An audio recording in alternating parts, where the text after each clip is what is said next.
mengizinkannya. Esok harinya mereka pergi mengembala ke padang sabana. Di padang sabana itu terdapat sumur tua. Mereka pun mendekati sumur. Yusuf merasa kebingungan. Mengapa kita mendekati sumur?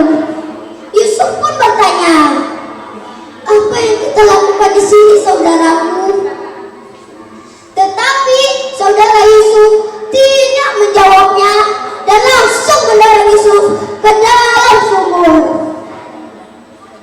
Kesepuluh saudara Yusuf pun pulang dengan meninggalkan Yusuf di dalam sumur. Mereka pulang dengan muka yang sedih dan penuh penyesalan. Sesampainya di rumah, mereka langsung mendatangi ayahnya dan berkata, maafkan kami ayah, kami lemah. Pada saat kami mengembala, kami tinggalkan Yusuf bersama barang-barang.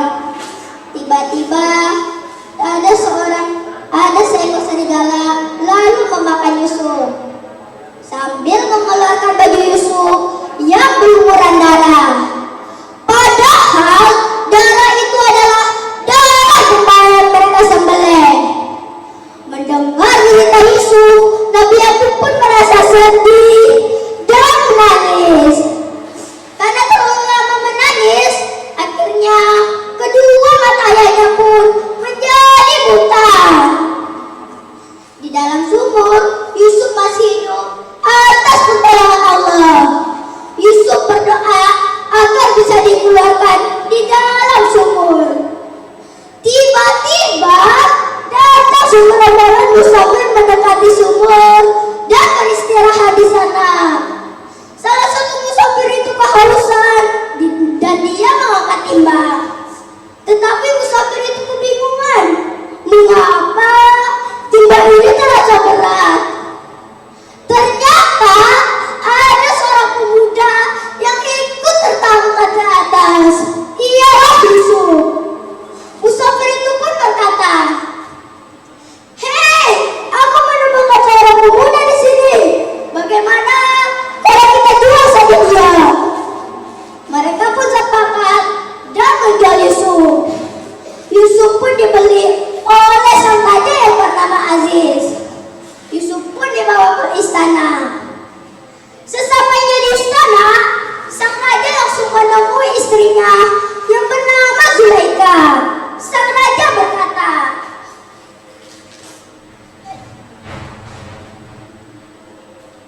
wahai istriku, rawatlah anak ini dengan baik.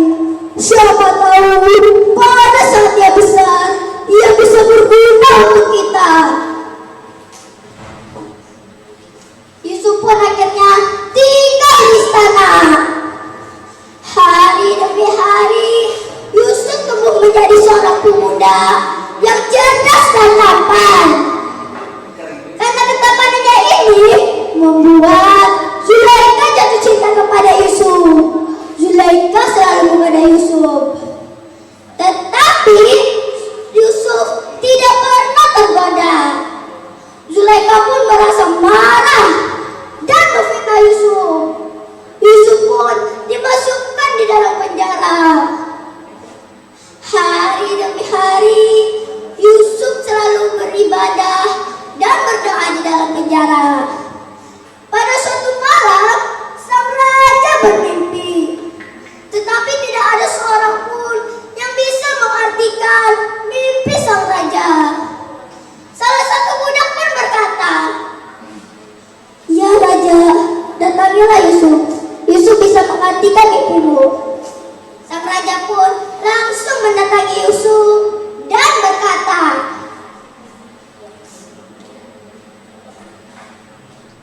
wahai Yusuf, aku selalu didatangi mimpi ini. Aku melihat 7 ekor sapi kurus memakan 7 ekor sapi gemuk, serta 7 tangkai yang hijau dan 7 tangkai yang kering. Cobalah kau artikan mimpimu itu, Yusuf. Yusuf pun menjawabnya, ya raja, akan datang 7 tahun masa makmur itu akan datang 7 tahun masa sulit makanan. Jadi simpanlah makananmu itu sebanyak-banyaknya sebelum masa sulit akan datang. Karena Yusuf bisa mengartikan mimpi sang raja, akhirnya Yusuf pun diangkat menjadi pejabat di istana.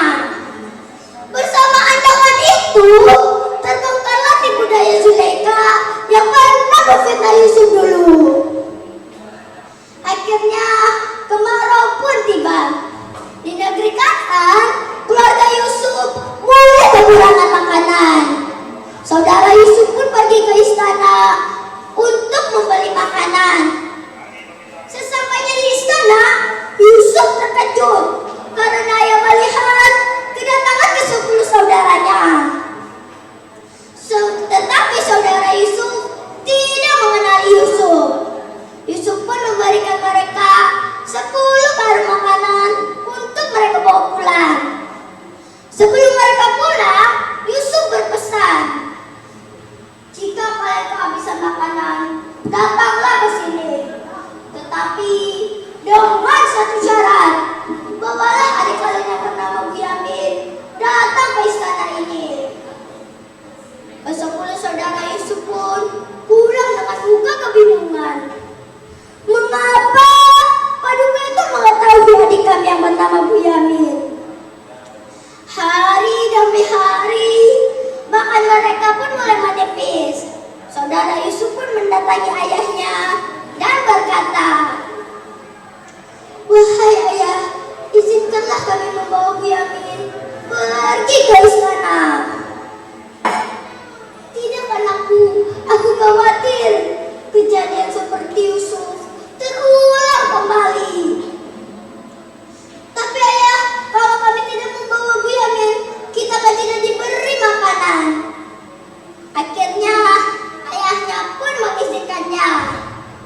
Sesampainya di istana, Yusuf merasa senang karena ia melihat kedatangan Bunyamin.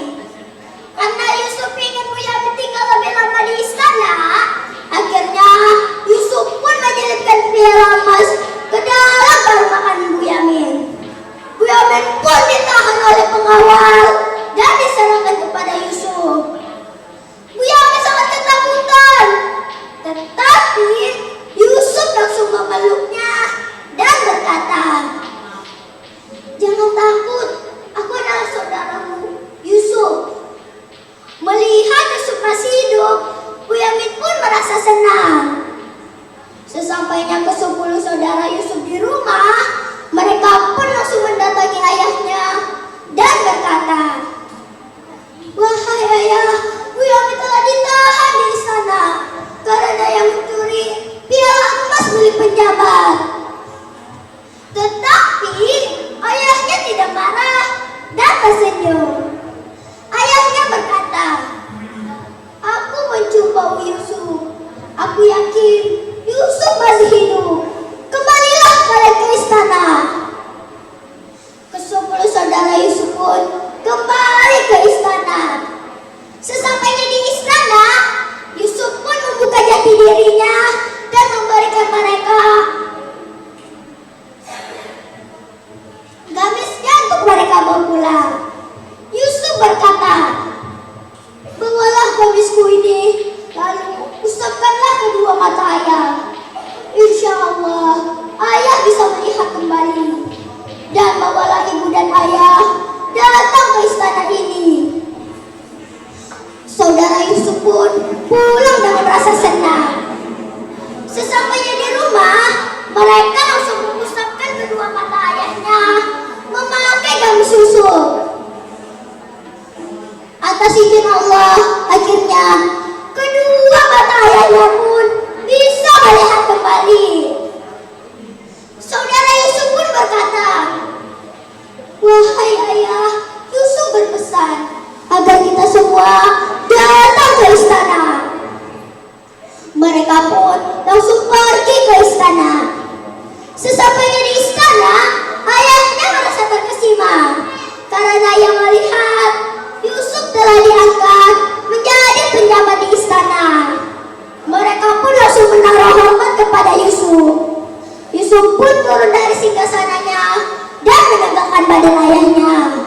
Yusuf berkata, "Wahai ayah, ternyata ini adalah arti mimpiku yang pernah kuceritakan kepada ayah. Ternyata 11 bintang itu adalah ke-11 saudaraku.